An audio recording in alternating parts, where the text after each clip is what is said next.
to our live show from WCCL We Can Change Life. Today, we are having our honorable guest, Dr. Mohammed Shah, to talk us through about the career prospects and the Masters in Computer Science and Engineering in the UK.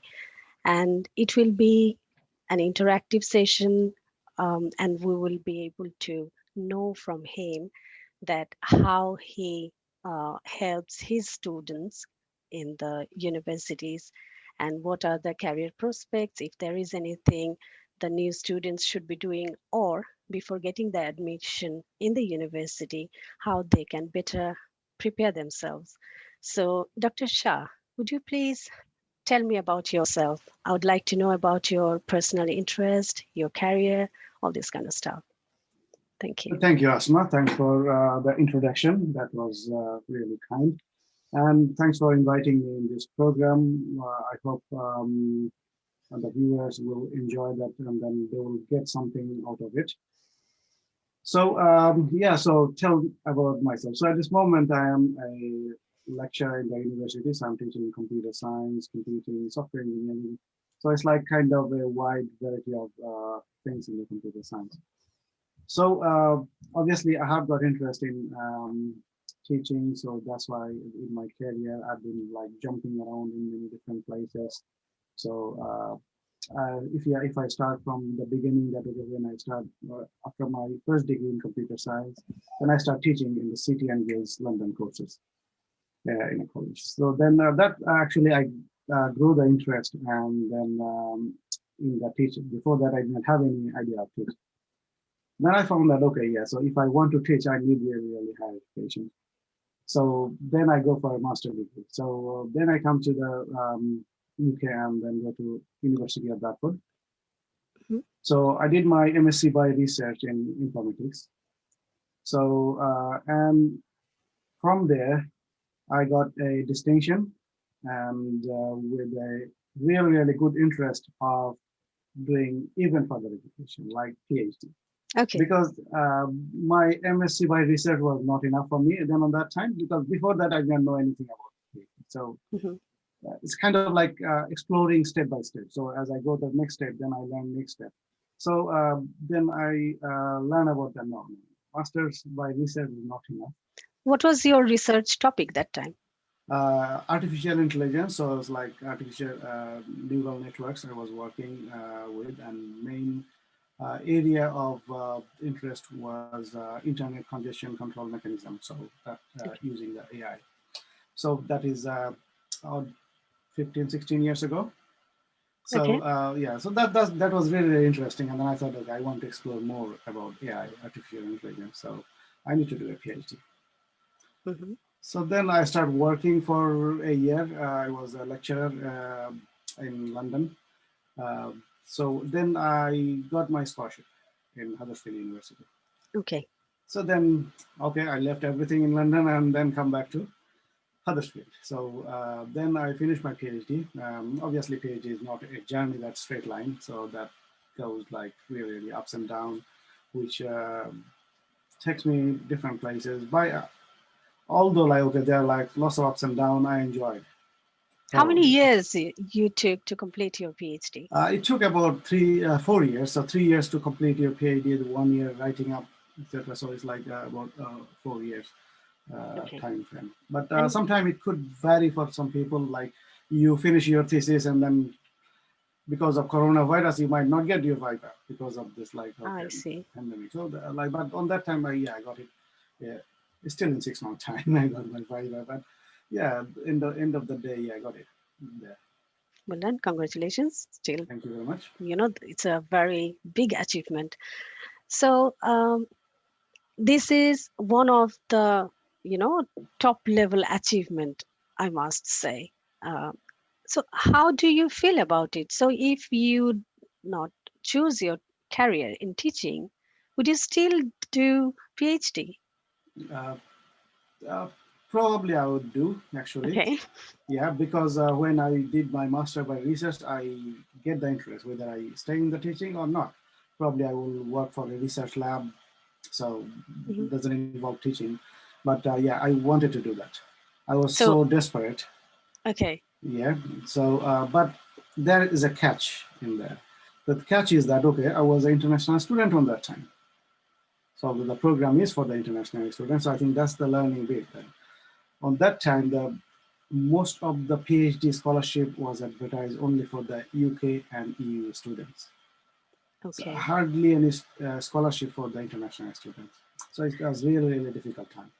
I'd like to, learn more about how someone, especially the international students, can apply for PhD. But before that, I would like to explore a little bit more about yourself.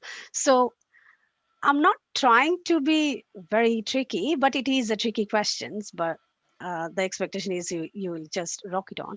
That is what you love about teaching or like about teaching, and what you don't like about teaching, if there is any. Okay, so the most what I like about teaching is like the change. Hmm. So the change that okay I can make in someone's life. So if I think that okay an undergrad student that who can uh, who comes to the university without like any knowledge about the topics or the subject area, yeah. Hmm. So in 3 years time when they spend the time with us and then learn lots of different things, go on the lots of ups and downs and all those things, in 3 years time when they wear the gown and put the hat on in their head, and then that's the time that you feel proud that okay yeah, so we achieved something. So that's the change you made. And if you ask that student that okay what happened, what is the change you have, you will find that okay most of the student will find that okay hey yeah, this a long journey, it's a difficult journey, but through this course or through this time in the university, my life has been changed. Okay, so I was in A, now I'm in B. I'm Hmm. not in A anymore. Yeah, so there's the improvement, and they take the knowledge of that. So that's the like okay the impact on someone's life or in their career. Okay. Thank you very much, because this is the very interesting area, because you started your journey in the master's level as the international students, and today we are going to focus on these group of potential applicant who can apply maybe after the pandemic or during this period of time. So can you just talk us through about what you'd suggest them when someone is thinking that, oh, should I apply to UK masters or to the universities or this kind of stuff, like why they should choose UK to do their next Obviously, like okay, education? why not? So that's another question. The question, the answer, the question with a question, but that's not good enough. So actually, why they should like obviously UK has got like okay reputation in the higher education, so they are like world class education provider in this country, and there are lots of university. They are like okay in the top list of the university ranking in the world. So if you see like Cambridge, Oxford, uh, Mhm, St Andrews University of London, okay, Imperial College, King's College, and many more. Yeah, so you will find like world class education in here. So although the country is small, but if you see that around 130 universities are there, but they offer something to you. Okay, mhm, so some universities offer like okay research perspective in the future. For example, Oxford has invented coronavirus vaccine, right, mhm, with alliance with AstraZeneca. On the other hand, like okay, if you see the other universities are like okay focusing on the career for their students. Okay, so like okay that okay if you go to this kind of university, that's kind of career university. They tell that, and then we have got like 99% of achievement, this kind of thing. So you know, UK offer wide variety of things. It depends on what you are looking for. Okay, so for your absolutely. future.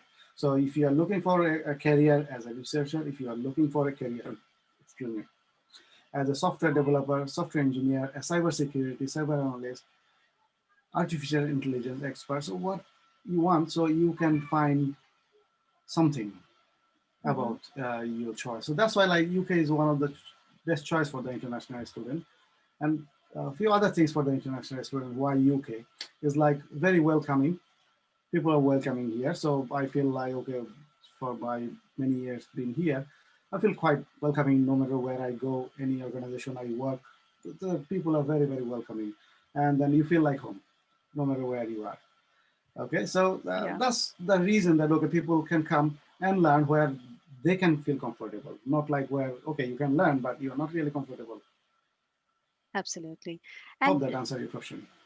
yeah, it's very much, helping the audience. I'm certain that they're getting enough information to make up their decision and choosing the subjects that they want to study in the future. But I would like to know more about the impact of pandemic in the sector of IT. And as you are teaching in IT subjects, can you please tell us that if there is any significant impact you have seen in the international admissions or in this area? Obviously, the pandemic has got some impact in any subject or any sector in the worldwide. It's not only the UK. Hmm. Um, but in terms of IT sector, that's your first part of the question that in IT Yeah, sector, obviously there is an impact which is a positive impact. Okay, absolutely. absolutely. Now I'm talking to the like many people at this moment sitting in my home and then in my comfort, and everybody is doing the same thing, and then you don't have to have like okay 1 hour travel time to go somewhere and speak to someone. So that's like okay, a big positive impact in the IT sector in there. So this impact, this is going to grow, not going to slow down in next few years, Hmm. 10 years, 20 years. So things will change the shape, but the thing is that okay, demand of IT will be always there. Yeah. Okay. And what specifically the universities are doing to attract people from outside the country, or if there is anything they're trying to do at all? Universities are like okay, they have got if you think of university is not for profit organization. They don't look for profit. So whatever the money income they generate, they spend on the university. So Okay. university obviously have got the marketing that okay they do like okay go to different countries that where people can come and they want to study here, and after that if they want to study for a year or something like this, get a degree, get 2 years post study work. So Okay. that's one of the things that okay government is providing that okay yeah, so if you spend like for example if in the university 13 15 thousand pounds, and in 2 years time probably you might get a job of your dream. Okay, so if you get a job of your dream, and then probably even if you work for 2 years, you can get your money back, for example, or uh, maybe the company likes you so much and they need people and they can give you a permanent work permit. So that's those things are like the impact. The university is like trying to attract international students. Hmm. I would not say that okay, university is going any easy with the students, because universities always look Exactly. for the quality students. You have to have certain level of background, including degree, IELTS, and some other financial means that okay that you need. So those things are there, but the thing is that okay, university are trying, and then they are trying to give you as much comfort as they can. Okay, because nowadays the focus is student centered learning, student centered thing. So universities are welcoming students, trying to help them with their accommodation, with their job, with their career. So many different things that the university does when a student is in the campus. But most of the students don't take the advantage of the university facilities. It makes sense, yeah. But student needs to be very much focused on what they want to achieve, I Yeah, if guess. you want to go for a career, so you go to the career fair, because university Okay. every few months you'll see that there is a career fair, employability fair. So you join that one and then ask question to the industry leader who are coming, invited speakers, and the expert in the field. Yeah, so then you generate the like interest in the industry. Then you know that okay, yeah, if I want to work for this kind of industry, that's I need this kind of skills. Hmm. Okay, Yeah, so then they can build up with that one. But if you don't go there, then you know. you never know that okay these things are happening. Yeah. So in this regard, can I ask you to give us some understanding about the the language requirement or entry requirements for the masters, because there are so many people they're interested to do it or apply, but at the same time, oh, IELTS or TOEFL, and I'm not having time to do it. So if there is anything, you I know. think there are two things like okay, the IELTS is like must, I guess, IELTS, or there is another language courses like Duolingo. So Mhm. it depends on the university if the university accept that one. So in master's level, I found that okay, average at least you have to have 6 in IELTS, but Okay. depends on the subject area, university, and then course that okay you want to do. Probably you need higher. Okay, so that's the thing that okay you have to work it or you don't have the time. That's not an excuse, because if you want to achieve your goal, if you want to like okay fulfill your dream, so you need to work hard. Yeah, of Okay. course.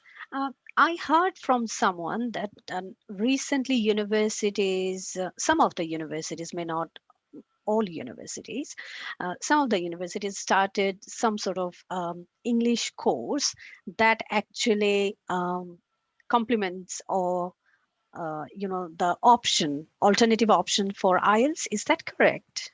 I'm not so sure about it, but usually there are support for that one. But usually undergrad level, there are some foundation course, a Mhm. foundation English language course. Yeah, so Okay. that's mainly for the undergrad students.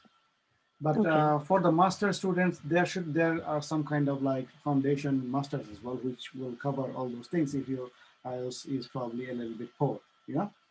But Okay. you have probably have got five, but probably they will support you. But I would say that okay, if you want like 1 year masters, which is like around 15,000 pounds in average, let's say, yeah, Hmm. and then you spend another 10,000, 12,000 for foundation. Why? If you work another 3 months hard and then just go for IELTS and then you can save lots of money, right? Yes, And of time. course. Yeah, because I heard from some of the uh, potential applicant who said that, oh, I heard that the universities are offering this type of courses, so I may not do IELTS from my country. It's better I will go there and do that. But I was just trying to get the understanding how reasonable that decision would be in terms of not doing Yeah, it. just my personal experience. That's not so good idea. As I told you already, I think I already Hmm. answered the question that, okay, Yeah. if you want to spend that amount of money, rather than why don't you spend a little bit more time, work really hard, and then get 7 in IELTS? Yeah. Because if you don't have good IELTS and then if you don't have good command in English, you will not understand in the class. You will struggle in the class. Okay, you will have difficulties to go out with your peers. Or, like so. This kind Yeah. of things will happen. Obviously, there's a foundation course that will help you to do that. Or even if you don't go for the foundation courses, the university usually offer some sort of like okay uh, small courses, which is like okay, uh, included to your course already. That okay to uh, know around kind of thing, like okay, Okay. give you a little bit English and all those things.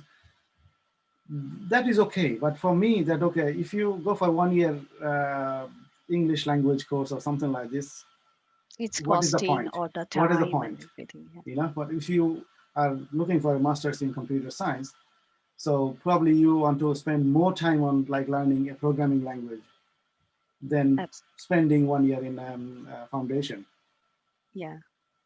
right? Oh, absolutely, absolutely. So, how the student should choose the university? That's a big arena because the question is which one is the best university? But I never hear people talking about this is me, who am I, and these are my strengths, and for me, which university can be the best. But everyone is looking for the best university for the best subject, but still they can't choose the subjects. Um, This so is what's that? like not so difficult to choose actually. So if you know, like most of the people who comes to the masters in computing, they have some sort of background. Either Mhm. they have got a degree in computer science or software engineering or any other like science and technologies like STEM subjects. Okay, probably they have got physics, math. They have got some sort of programming background. So they know that why they want to do the masters. Usually they are mature student. They are like postgrad student, like we call it level 7. So they usually know that one, that what subject they want to do. But if they don't know, then because of the market is different in the Europe or in the UK than back home wherever they are coming from. So then like, okay, we can talk about that one as well. But the first thing is that when you say that, okay, how you choose the university. So you need to, obviously, that your best friend, ask your best friend, who is Google, that, okay, UK university ranking. If you Google it, then you will find that UK university ranking, I just Googled it, and then which is like 2021. And I found quite a nice, interesting links. Like first one came like, one of them is the Times Higher Education link, yes, and university ranking guide, which is like studyingtheuk.com, and the complete guide as well, the Guardian. But the people mostly like, okay, if you ask people, if you, the complete guide is one of them, the Guardian, and the Times Higher Education. These three, I would say that, okay, you look for that one. Okay. So they rank in different categories. So they have got the ranking categories, there are also different criteria. But no matter which ranking you go, you will find few universities, they are always on the top, no matter how Yeah. you go there. Okay, so you'll find that, okay, what you are looking for, what is your strength, okay, so and what you can do about it. Okay, so then what course are they offering? If I'm looking for some course, but that's a top university, I have got the entry requirement. Yeah, do they have the Mhm. course actually? So you need to look for it. I see. Okay. And Dr. Shah, may I request you to share us some of the useful links that you just referred so that we can post it for our viewers if they would like to use those just Yeah, after I the can share some of session. the links. Yeah, Yeah, after the thank session, I you. can share some links with you so that you can share with your Thank you very viewers. Yeah. much. Um, Sometimes some of the students, like potential students, asked me the question that, oh, Asma, you have done your degree from IT and you have done your master's also from IT and you're in the corporate sector. Can you suggest us what particular area I should choose for my master's? Should I go for networking? Should I go for programming? But for me, it's difficult to suggest someone who is applying for the masters. Is there anything you can help them with? Obviously, I don't know I can help them or not, but they can help themselves. That's the first thing, the starting point. So, but we can discuss that so that they can find whatever they're looking Exactly. for. Yeah. So, first thing is that, okay, if you are looking for a subject, that which one is good for you, your future career. So that's need to see that, okay, what career, where do you want to see yourself in next 5 years or something like this. Okay, do you want to see yourself as a network technologies or something like this, computer network expert? Do you want to see yourself as cybersecurity expert? Do you want to see yourself as software developer or an AI developer, Mhm. or a researcher or an academic? So there are different goals. So how do you know that, okay, what you know? So yeah, if you have got a degree in computing, you already know that, okay, what you want to do. Why? Mhm. Because you do lots of different modules and then you choose some of them are good for you, some of them are not good for you. So, for example, programming or software development is not for everybody. Okay, probably some people understand in the class. If I have got 30 students in the class, for example, and probably like about 10 of them will be like really good programmers. Some others they want to cry, and then another 5 or 10 will cry, and then they want to be a software developer.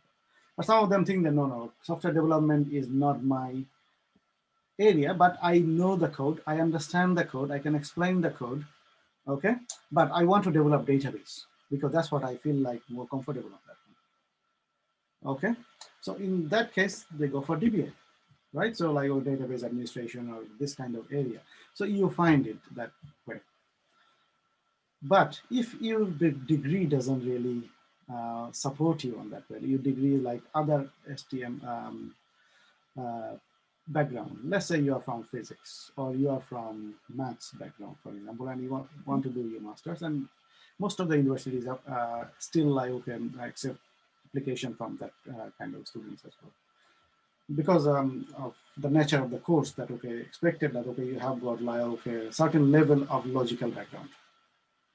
Okay, so in that case, or if you think that, okay, what do I do? Okay, I heard that, okay, software engineering job is like quite booming in the UK or in the US, okay, or in the Europe. So what can I do about it? You start writing code then. So how do you start writing code? Because you never did that before. So you should start learning, going for some free courses. For Okay. example, if you want to learn like simple programming language like Python, so let's go to YouTube, free for everyone, yeah, and then find a course. There are plenty of course that go which one you find that okay more comfortable, and then see that okay if you can follow that one, or if you want to spend a little bit more money, like okay, or there are lots of free, even better courses like for example LinkedIn Learning. If you join Mhm. LinkedIn, you can join LinkedIn for 1 month for free, and then 1 month LinkedIn Learning free as well. So try some courses. Those courses are more structured as well. All the resources are there as well. Try that. Okay. If the programming is for you, then you will know that. If Okay. programming is not for you, you will also know that. Okay. And you speak to the people who are in the field, who is working on the field. You speak to your friends that okay, who had finished their undergrad degree in software engineering. Okay. So Mhm. then you grow your interest. Then you see that okay, is it for me or is it not for me? If it is for you, yeah, carry on with the course and do the advanced courses after that. Don't wait for the university to teach you everything. Okay, you come with a background, because if you come to the master's level, we expect that okay, you know basic programming, at least Okay. some of the major programming language like Python, Java, or C sharp, any of them. Okay, so we expect you that okay, that means that okay, if you know one of the languages, another language is quite easy for you to learn. And from this discussion, I'm just trying to understand, are you saying that most of the courses or all the courses having some sort of programming, or it varies from uh, subject to subject, like? I think there is some sort of programming. Even when you are Okay. doing some sort of like networking, you probably Hmm. need to write some bash script, so which is kind of a programming. I see. Okay, so like even you working for a, I used to work for as a network analyst as well. So you used to write like okay script in between. So like okay, because if you have a two different systems, they need to talk to each other. So that the script is the thing that okay, which will bridge the gap. So yeah, there's some programming background you need, but you don't have to be a star programmer to do that one. If you are Okay. doing networking, for example, but you need to have some sort of background. That okay, you understand. Yeah, I can see this is HTML code. I can see this is like that kind of. That is a programming. I'm not like emphasizing that okay, you must know programming, but I'm just giving an example that okay, if you think that okay, programming is for you or not. Yeah. Okay, Mhm. but some people think that okay, hey, I will go to the UK and I have got like really really good background in statistics in my home country and my first degree, or I already have a master degree in statistics. So what can I do? Can I go for a data analyst course? So yeah, you can go for a data analyst course, because Okay. we need like more background with the people who understand more about the probability theory on that case. I Yeah, see. but you need to have some sort of programming background is good. Otherwise, they will teach you as well. But there are some like application you will be using. Okay, probably you need to some sort of like SQL, like structured query language that okay you want to use. So you need to research about your area that okay where you want to go. Speak to the people that okay who are already working on those things or who are studying in this kind of subjects. And it is not so difficult to find those people as well. Like okay, LinkedIn, Facebook, people are all over the place, and you know that okay your friend's friend Yeah. somewhere is doing something. So why don't you approach to them politely that okay, I need some help or suggestion. You know, like people are Yeah. happy to help. This world is like kind of in IT sector, people always happy to help and share the information for free. And then yeah, Yeah. That's true. And we do share our knowledge and skill sets. Uh, yes, Dr. Shah, I have another question regarding the education because we are halfway through our session and I will move on to the most important part of the session is the career.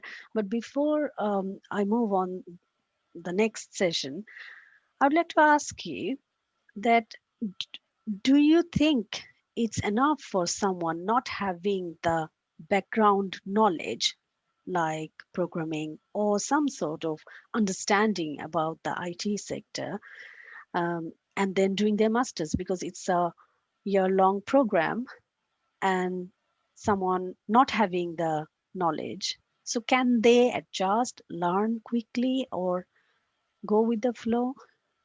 What's the real scenario? It is not impossible. It depends on like the motivation of the student. So I found Okay, from my experience that okay, but if you have the motivation, you can learn. okay, Okay, but if you by chance come to the course, then you will struggle and you will not okay, understand. So as I said, the motivation or the right attitude that okay, that is matter. okay. Okay, because you're master level, and as you say, that it's a year-long course. Actually, it is not. So you have got only 2 semesters for the talk module, Hmm. and by the time you start your semester in end of September and before Christmas, you will be given lots of Exactly. coursework, and then you need to do assignment projects and all the things. So you'll be quite busy until like May. Yeah, and then after that you start doing your dissertation and things like that. You will not really get much time to do like other activities, like learning other things. Okay, so probably like it's not impossible that other people without background that they didn't survive. They survive only with the right attitude. Okay, Okay, so otherwise, no. okay. And is it possible to change the uh, program? Let's say I came for information technology. I'm finding it difficult, and then can I move on to or change to another program? It is possible, but it depends university to university, department to I see. department. So that's quite like okay, local decision.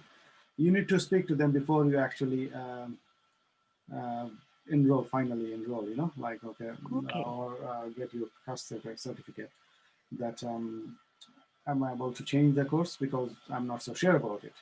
Hmm. Okay, Yeah, because I found that okay, some of my our students change their course because they are finding difficulties or they are not so interested in whatever they are doing. I see. But probably in future that okay, that is not good for anybody. So the university has got their own policy that okay, if they want to do that or not. Does it cost money? It depends in which Okay. point you actually change the course.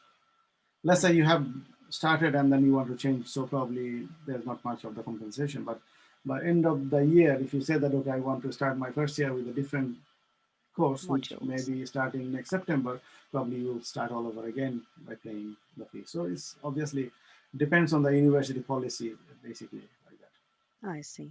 Dr. Shah, would you please kindly give us some understanding? I know IT is always uh, changing, developing, but is it possible to say that, look, these are the subjects are much easier compared to other high-tech subjects like artificial intelligence or decision support systems or something like that? Is there any particular area that can be easier for someone who doesn't have any IT background or degree before, I but think still that they can do yeah, there are some subjects like okay, information management kind of stuff subject. information management? Yeah, so Okay, like this kind of subject or some data analysis subjects are nowadays like removing the complexity of programming. So this kind of subjects are like using like tools basically, you know. I So see. like Okay. for example, use like data analysis tools like Tableau or Power BI, this kind of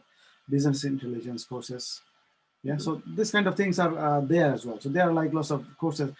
Every university advertise their courses, and then they give you the like what are the modules there. So what are the topics they are going to teach. And then if you are still not sure, you can always email to the program leader. So Yeah, to the university program leader, right? university program leader. Yeah, or the like ask the admission that okay, I want to know more about this subject, more about this module, a bit more details. So they will always send you the link. Yeah, Okay. or more details about it. That okay, what will be the exact uh, content of the module. So then you will understand that okay, is it for me or not. So university always replies your email. So I found like lots of students that they afraid, oh, should I email? Just send an email that okay, if you need information, you need information about the university. The only university can give you that information. Nobody else can do that. So ask them. Okay. Okay. So, in according to your perspective, um, you are having both local and international students. What are the most demanding IT subjects to your international students? If there Uh, is anything you noticed so far. uh, Obviously, the computing in general has got its own demand as well. So computing has got many different sectors, like software engineering. So advanced software engineering, rather than going for like pure computer science masters, yeah. Mhm. So like if someone wants to look for the career, so they can look for something like okay, software engineering if they're good at coding, or they can look for cybersecurity, which is kind of very very demanding subject as well. Okay. Okay, or data science, uh, masters in data science or data analytics. So it depends on like okay how much they want. So these kind of subjects are kind of ruling at this moment. Okay. Yeah. So Especially from the international students' perspective. for international students' perspective, that okay they Okay. can find that okay if they go for cybersecurity, go for software engineering because there is a huge demand in software engineers in this country. Mhm. Yeah. Yeah. Okay. So, can you please tell us the study format of the post graduation level? Like, is the teachers going to, cover up the full syllabus, or they're giving the students homework, or how it's happening, Okay, it happens depends on teacher, like teacher to lecturer to teacher? lecturer. But the general perspective is that okay, you have got let's say a semester that you start end of September, right? So one semester is like around 12 to 16 weeks, depends on the university and the policies. So teachers has got lots of things to cover, and since you are master students, you are expected to do more research, and you are expected to be more independent than undergraduate students. Okay, all the same teacher is teaching undergraduate students where they have to take more care to the students because they need more care. But when you think about the master student, no matter you are coming from international or local, we treat everybody same. Okay, so why?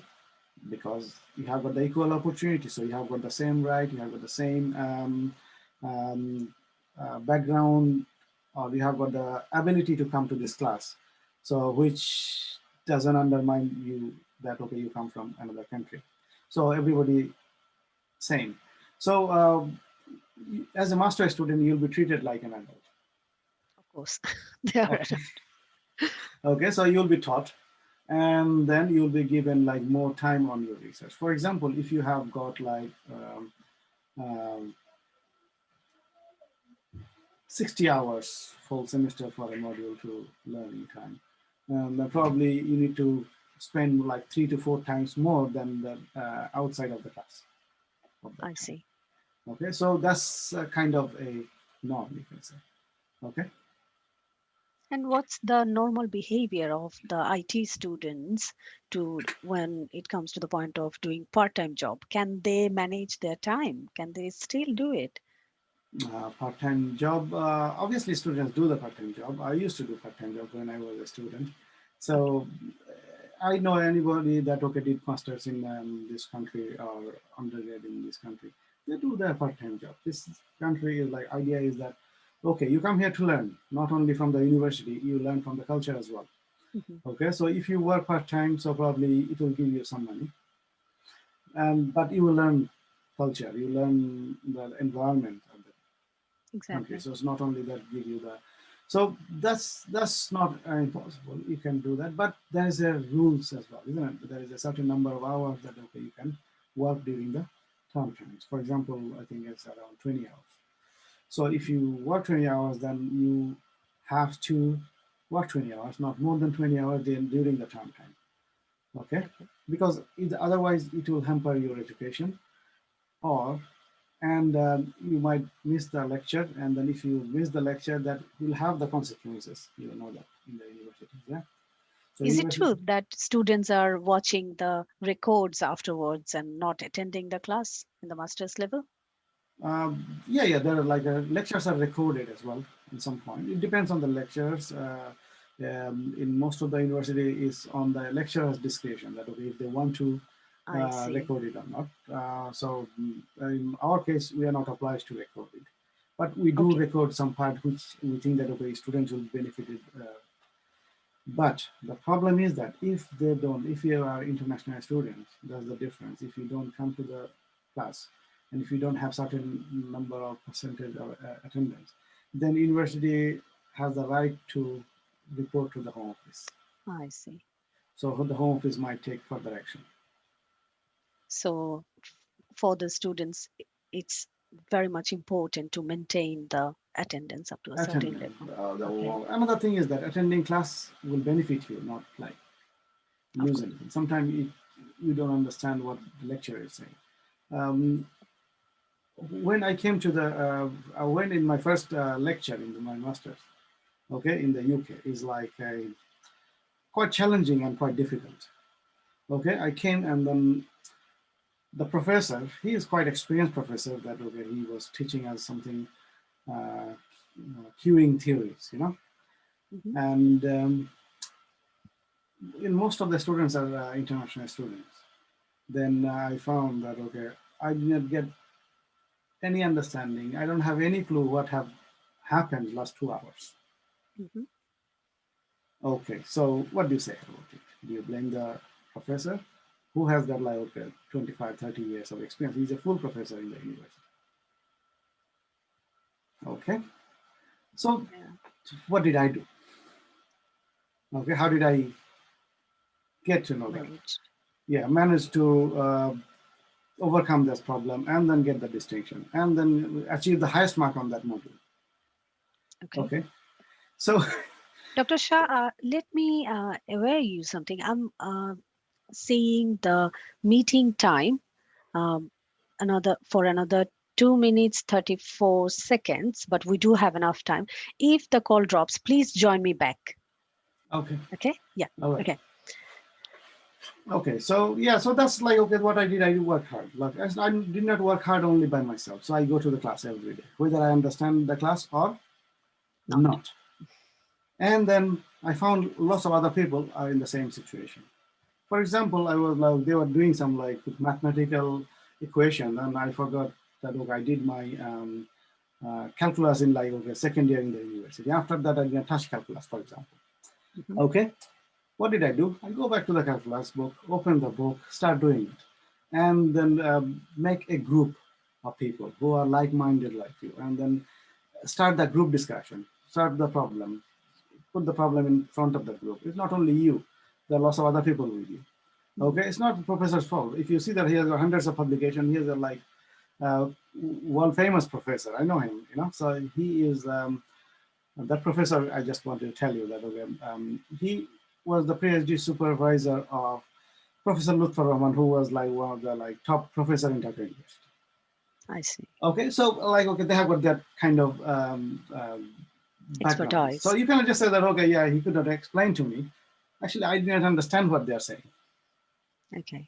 So yeah, so we work hard. We work in a group. We work day and night, and then So we get away with it's that problem. certainly the proper masters, proper student life, doing the dedicated study and research group study, everything as like normal students, nothing exceptional. No, like okay, like in you have to do that. So you have to be a student like a student. Not your studies comes first. Other things come first. Yeah. Exactly. Dr. Shah, I would like to hear from you how the universities are helping their students to get the part-time job when they are studying. Yeah, university has got their particular section or department who like okay, it's a career service who helps students for the part-time job as well. And in the university, there are some jobs keep coming time to time as well. Universities, Okay. cafes, and all the other places for the students. So Most of the students are working there. are you talking about internal opportunities? No, it's internal and external.